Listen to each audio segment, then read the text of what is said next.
un autre Rémi, cette fois c'est Rémi Fourche, qui est historien et qui a soutenu une thèse sous la direction de Jean-Luc Maillot sur l'histoire de la protection phytosanitaire dans l'agriculture française. Oui, c'est 20 minutes. Voilà.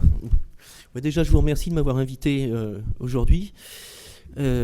Ensuite, je vais aller très vite, puisque j'ai rectifié un petit peu un certain nombre de choses hier soir, en fonction de ce qui avait été dit dans la journée d'hier. Donc j'ai éliminé de fait les gros animaux. J'en dirai juste un petit mot de temps en temps. Alors la photo, je vais m'expliquer, c'est un changement d'échelle considérable puisqu'il s'agit de la tête d'une mineuse des feuilles, c'est-à-dire une petite chenille qui vit dans l'épaisseur des feuilles des pommiers. Et donc c'est un nuisible au niveau agricole. Donc c'était juste pour ça c'est un petit clin d'œil par rapport à tout ce dont on a pu parler. Donc là c'est un changement d'échelle assez complet. Ensuite je vais m'expliquer aussi sur le bornage chronologique que j'ai choisi. C'est-à-dire qu'il peut paraître un petit peu folklorique, 1867-1972. En tout cas, il n'est pas habituel. 1867, c'est la date de sortie de la première revue d'entomologie appliquée et de zoologie appliquée agricole en France. C'est aussi une période où, à quelques mois près, le phylloxéra va être identifié avec certitude, en France également. Et à un an près, c'est aux États-Unis le dépôt du premier brevet insecticide destiné à la destruction des doryphores à l'aide de substances arsenicales. Donc je reviendrai après sur ce que ça impliquait, y compris en France. À l'autre extrémité, pour 1972, en ce qui concerne la date exacte, j'avais retenu surtout l'homologation, la nouvelle loi d'homologation des... Alors j'ai récupéré ça par contre, puisque... Donc l'insectologie agricole, je reviens un petit peu dessus, qui était un journal donc publié à partir de 1867 et qui avait quand même l'avantage de présenter des dessins très bien faits en fin d'ouvrage. Alors peut-être que certains d'entre vous connaissent la revue. Juste une chose que je vais ajouter là-dessus, c'est que c'est une revue qui dépendait de la société du même nom et qui avait été créée sous l'égide, on peut dire, de la Société d'apiculture. Une société centrale d'apiculture qui existe toujours d'ailleurs, et sur sa porte, il est toujours marqué insectologie agricole et apiculture. Y ont collaboré un certain nombre de grands naturalistes du 19e siècle. Donc je repasse, donc ça c'était le premier dépôt de brevets aux États-Unis pour les insecticides arsenicaux contre les doryphores. Et je reviens là où j'en ai été, au tournant de 1972, en ce qui concerne l'homologation des pesticides. Donc l'homologation, c'est en fait le contrôle des pesticides avant la mise sur le marché. Ce contrôle a été globalisé en 1943 avec un seul objectif, en fait, c'est que les agriculteurs, les paysans à l'époque, aient un produit qui soit efficace contre les nuisibles, forcément, qui soit efficace. On ne se préoccupait pas beaucoup ni de la santé ni de l'environnement à ce moment-là, surtout en pleine période d'occupation. Et en 1972, les choses changent, c'est-à-dire qu'on prend en compte la santé et l'environnement dans la mise au point de ce qu'on appelle les pesticides actuellement. Alors, tout cela amène quand même à s'interroger sur ce qu'est la nuisibilité, sur ce que sont les nuisibles aussi. Alors, l'une des manières d'appréhender les nuisibles, ce sont les dégâts. Donc moi, j'en ai catégorisé deux sortes, si vous voulez. Ceux qui viennent des animaux autochtones, des animaux ou des plantes d'ailleurs, parce que il n'y a pas que les animaux, il y a les plantes supérieures ou inférieures, il y a les bactéries et autres.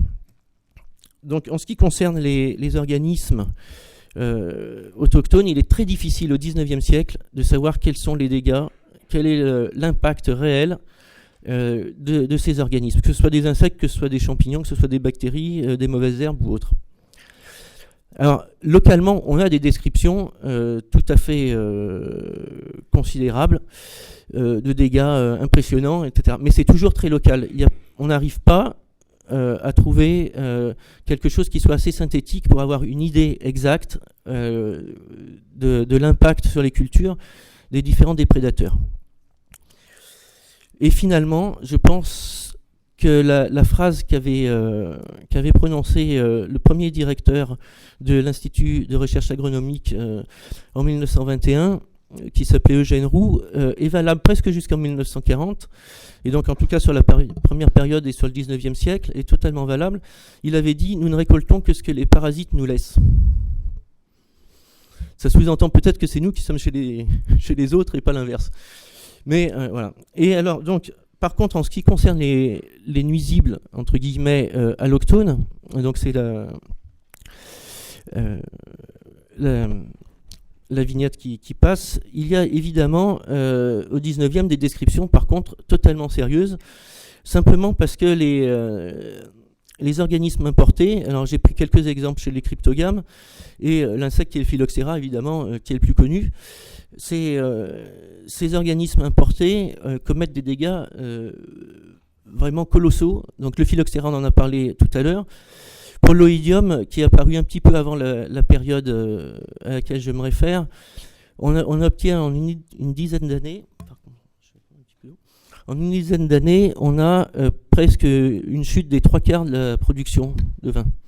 Mais par contre, dans les cas qui sont présentés là, on arrivera à trouver assez rapidement une parade, que ce soit par le soufre pour l'oïdium, par la bouillie bordelaise pour le mildiou et le black rot. Donc on arrive à enrayer un petit peu le développement de ces champignons. Pour les insectes, pour le phylloxéra, on l'a dit aussi tout à l'heure, finalement assez rapidement, on arrive à trouver une parade qui est ce qu'elle est, mais qui existe quand même et qui permet quand même de sauver la vigne française.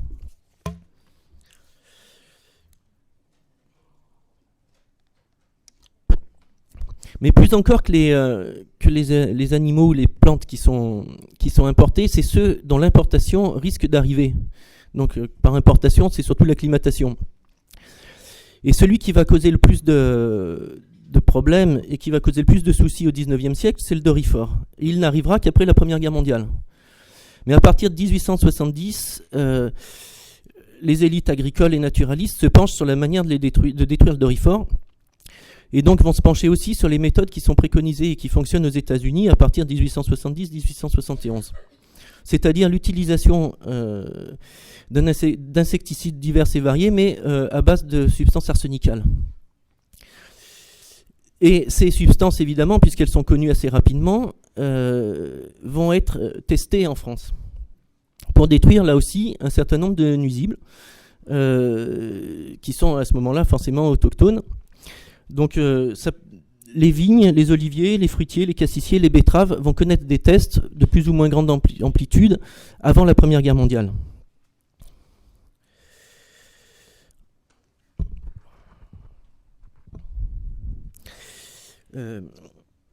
Alors là, j'ai pris quelques exemples, il y en aurait certainement beaucoup d'autres. Ça permet un peu de se replacer dans le contexte de l'époque et d'imaginer ce que les agriculteurs ou ce que l'élite agricole et naturaliste pouvait penser et comment les choses pouvaient être ressenties. C'est-à-dire qu'en fait, il n'y a que très peu de moyens de lutter contre ce qui est considéré comme nuisible. Alors ce n'est pas parce qu'on n'arrive pas à avoir des synthèses sur les dégâts qu'ils n'existent pas. Hein. Que la synthèse n'existe pas, ça ne veut pas dire que les nuisibles, entre guillemets, n'existent pas. Surtout que là, on parle de milieux totalement anthropisés, c'est-à-dire qu'un champ n'est pas une forêt, quoi. C'est vraiment quelque chose de totalement artificiel, là, pour le coup. Et donc, c'est à partir de là qu'un certain nombre de personnes, je pense, je peux me tromper, vont imaginer un classement entre utiles et nuisibles, simplement parce que dans les utiles, il y a aussi tout ce qu'on appelle aujourd'hui les auxiliaires des cultures, c'est-à-dire des petits animaux, voire des champignons, etc., voire des gros animaux, qui sont aptes à limiter les dégâts que font ceux qui sont considérés comme nuisibles. Alors, voilà, j'ai pris, c'est juste un peu avant la période aussi que je considère majoritairement, une phrase, mais qu'on pourrait trouver sous d'autres formes pendant pratiquement tout le XIXe siècle. Donc il serait bien désirable que l'on vulgarisât davantage les études de quelques naturalistes qui suggérèrent probablement aux expérimentateurs le désir d'utiliser l'instinct des parasites et carnassiers pour la destruction des insectes nuisibles dont nous ne savons pas nous garantir aujourd'hui. Donc ça, c'était en 1846. On retrouve le même type en fait de déclaration jusqu'en 1930. Quoi. Après, les choses sont un petit peu différentes.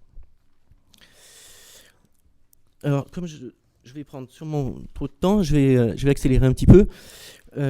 Alors, au cours du 19e siècle, pour arriver à faire passer quand même ce genre de message au niveau des agriculteurs, ce qui est pas forcément évident, toutes les élites, et une fois de plus qu'elles soient agricoles ou naturalistes, vont tenter d'imposer ces vues de différentes manières, c'est-à-dire d'imposer la dichotomie utile-nuisible.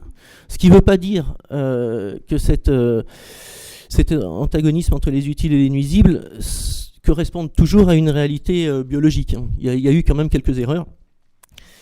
Donc tout d'abord, il y a toutes les publications qui se veulent de plus ou moins vulgarisatrices.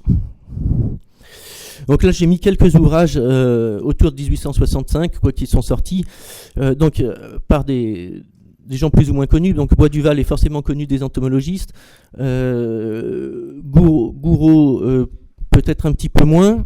Et puis Ernest Menot, c'est un grand classique de l'époque. Donc voilà, c'est juste à titre illustratif. Et puis il ne faut pas oublier Fabre, qui lui était un entomologiste très populaire, qui a publié en 1870 Les Ravageurs et en 1873 Les Auxiliaires. Donc voilà, je pense que les choses étaient assez claires. Et il y a énormément d'autres ouvrages du même style. Alors parfois, on arrive à avoir des ouvrages qui font des catalogues, mais alors vraiment des catalogues, qui prennent d'un côté les utiles et de l'autre les nuisibles, et ce, culture par culture. Donc là, il s'agit de Maurice Girard, que les naturalistes doivent connaître aussi.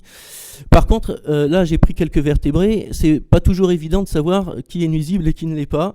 Dans les nuisibles, vous avez, par exemple, la genette, mais il est quand même dit qu'elle détruit les mulots et les insectes. Donc, c'est pas forcément un nuisible en tant que tel. Ah, il me reste que 5 minutes. Bon, je vais aller beaucoup plus vite. Ma montre fonctionne pas, décidément. Et puis, pour les rapaces, c'est pareil, on l'avait déjà plus ou moins dit. Donc, je n'y reviendrai pas.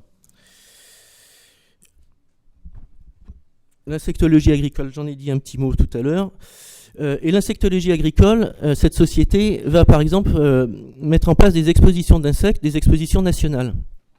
Donc là, effectivement, on voit pas grand-chose dessus, c'est 1865 au Palais de l'Industrie. Mais ce ne c'est pas uniquement pour montrer les animaux utiles ou nuisibles. Là, il y avait aussi les abeilles, il y avait un certain nombre de choses. Il y a des gens qui sont récompensés. Donc il y a des médailles qui sont éditées pour récompenser ceux qui ont fait les bonnes présentations. Et donc là, vous voyez la symbolique. Vous avez un oiseau, un batracien, un hérisson et les abeilles derrière. Donc voilà, c'est là aussi illustratif. Vous avez aussi les concours scolaires qui auront une grande importance jusqu'à la fin du 19e, où là ce sont les instituteurs aidés évidemment par l'État et aidés par les comices agricoles ou les sociétés d'agriculture locale qui vont essayer de faire l'éducation des enfants. Et puis vous avez quand même à chaque fois chez ces naturalistes le désir de réhabiliter les animaux qui sont dits proscrits. Et là, le terme de réhabilitation existe à la fin du 19e. Alors en particulier pour les batraciens. Donc là, c'est le marché aux crapauds de Paris qui est condamné avec virulence par de nombreuses personnes dans l'élite agricole et naturaliste, simplement pour une raison, c'est que les crapauds sont vendus aux Anglais et qu'il n'y en a plus, et donc effectivement ça peut entraîner des problèmes puisque les batraciens sont quand même des insectivores relativement efficaces. Alors il y a les crapauds, il y a les salamandres, il y a les orvets, les animaux réhabilités sont extrêmement nombreux. Il y a des problèmes parfois, par exemple pour les taupes qui sont considérées comme très efficaces comme insectivores, mais qui causent quelques petits dégâts en coupant quelques racines parfois et en faisant des petits monticules. Donc là, ce sont des animaux qui sont relativement inclassables. Et puis, à la fin du 19e, vous avez quand même quelque chose qui se met en place. Ce sont les premières opérations de lutte biologique. Donc je vais aller un peu plus vite, je vais peut-être dépasser de 2-3 minutes, de lutte biologique. Et dont la première réussite en 1912, parce que ça a commencé un petit peu avant, mais en 1912, il y a une première réussite qui est visible. c'est une coccinelle contre une cochenille importée. Donc la coccinelle est importée aussi. Les États-Unis en avaient fait les frais de ces problèmes sanitaires auparavant, donc les Français ont finalement copié, mais ça fonctionne très bien. Et ce qui est intéressant, c'est que les gens qui étaient, enfin les cultivateurs, les agriculteurs du sud de la France, parce que c'est dans le Midi essentiellement, changent d'avis vis-à-vis des parasites à ce moment-là, et ça c'est dit assez clairement par tous ceux qui font des rapports sur la réussite de l'opération en 1912, qui sont des gens comme Paul Marshall, que certains connaissent peut-être, voilà, des entomologistes agricoles vraiment à ce moment-là. Donc voilà, là j'avais mis juste dans les Alpes-Maritimes, c'est les premières cages d'élevage de la coccinelle qui venaient d'Australie. Alors je vais quand même dire un petit mot sur la période après. Donc en dans l'entre-deux-guerres, entre 1920 et 1940, on a quand même un changement de vocabulaire. Le terme nuisible apparaît beaucoup moins. Et deux termes vont apparaître massivement, c'est ennemi des cultures et défense sanitaire des végétaux. Ce qui ne veut pas dire que vous ne trouverez pas sur des ouvrages le terme nuisible. Il y a un ouvrage très célèbre qui le comporte, mais progressivement les choses vont changer. Donc je vais aller un peu plus vite. Parallèlement, on continue à faire des opérations de lutte biologique, on continue à faire des essais de traitement et les scientifiques de l'époque continuent à étudier les mœurs des insectes, des champignons, des bactéries, de tout ce qu'ils peuvent trouver. Donc là j'ai donné un exemple, c'est sur un petit carabe qui avait connu des essais d'acclimatation dans le sud-ouest de la France. À l'époque ça n'avait pas fonctionné, l'idée a été reprise il y a très peu de temps, avec la même espèce me semble-t-il. Bon, alors, pour quand même que je donne un aperçu général de ce que représentent les nuisibles, je me suis servi d'un ouvrage qui a été réédité entre 1934 et 1972, qui s'appelle « La défense des plantes cultivées ». L'avantage, c'est qu'il a été réédité par les mêmes personnes. Alors, c'est un ouvrage helvétique, mais qui est une référence en France à l'époque. Et donc, on s'aperçoit... je ne sais pas si vous pouvez lire, d'une certaine augmentation des groupes en nombre d'espèces.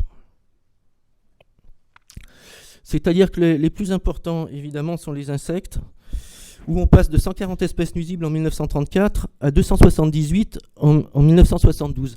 Donc là, si vous voulez les autres chiffres, je vous les donnerai. Merci.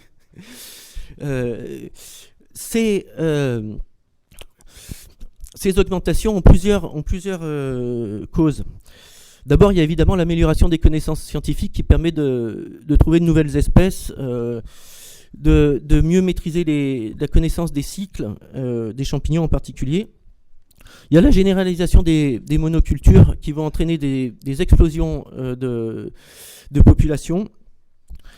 Et vous avez évidemment l'accroissement lié au commerce mondial, qui est assez colossal, puisque sur la période considérée, il y a au moins une trentaine d'espèces d'insectes qui apparaissent en plus. Alors pour les autres, je n'ai pas fait le détail.